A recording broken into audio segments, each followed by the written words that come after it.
สบายดีเช้าวันใหม่ทุกคนได้เวลาตื่นทำงานแล้วเนาะพี่น้องก็งอเงียอีหลีโอ้แบบถึงเวลาแบบได้เสียงนาฬิกาปลุกบ่ได้ค่อยงูเงียค่อยขี้ค้านเด้ค่อยอยากแบบขอเวลาอีกสัก30นาทีประมาณนี้เนาะแต่กลางคืนก็นอนดึกเด้แต่ตอนเช้าบ่อยากตื่นพี่น้อง หาตื่นมาก็เตรียมเก็บชุดที่นอนเนาะพี่น้องตามสไตล์ของเฮาก็คือตื่นมาแล้วก็งัวเงียหลังจากงัวเงียปุ๊บเฮาก็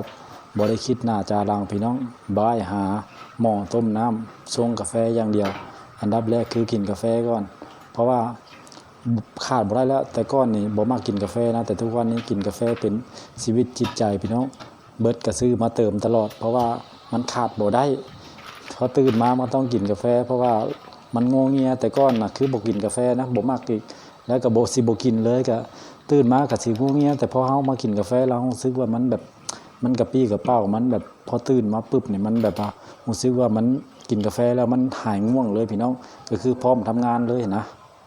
คนอื่นเป็นไปได้บ่ฮู้เนาะแต่ว่าเฮาถ้าเฮายังทำงานระบบนี้อยู่ก็คือสงสัยต้องขาดกาแฟบ่ได้แล้วล่ะเบิ่งทรงนี่แต่ว่าก็สิประมาณ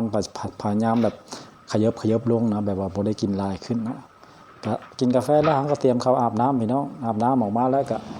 เตรียมดูแลตัวเองน้อยๆนึงบ่ได้หลายดอกพี่น้องทาครีมกันแดดแม่นว่าก็ช่วงนี้ตัวคือเขียวแล้วเพราะว่ามันเฮาทำงานกลางแจ้งตลอดนะก็คือดูแลตัวเองนิดนึงเนาะขนาดดูแลซ้ำนี้ยังเฒ่าเอาพี่น้องก็เลยมีครีมบำรุงนิดๆหน่อยๆเนาะตามภาษาผู้ชายเฮานี่ล่ะบ่ได้แม่นสินั้นหรอกเฮาเป็นคนหนึ่งที่บ่ได้พิถีพิถันอิหยังกับชีวิตมากมายพี่น้องเพราะว่าระบบเสื้อผ้าคือเฮาซักตากแห้งปึ๊บเฮาก็ใส่เลยบ่ได้ถ้าเป็นชุดทำงานนี่ก็บ่ได้ใช้น้ำยาปรับผ้านุ่มเด้อพี่น้องเอ้ยใส่ซักเครื่องหยังน้ำยาแฟบซักผ้านี่ล่ะแล้วก็เตรียมตากแห้งแล้วก็ใส่อย่างเดียวเลยบ่ต้องรีดต้องรูดอีหยังบ่ได้พิถีพิถันอิหยังมากมายนะก็คือใส่ปุ๊บปั๊บแล้วก็คือเตรียมตัวทำงานอย่างเดียวเพราะ1คืองานเฮามันเป็นงานแบบอยู่กลางแจ้งงานหนักงานแบบว่าแบกๆหามๆก็เลยบ่ได้ค่อยแบบพิถีพิถันกับเสื้อผ้าบางทียังไปตอนเย็นๆนะเวลาเฮาไปซื้อของใน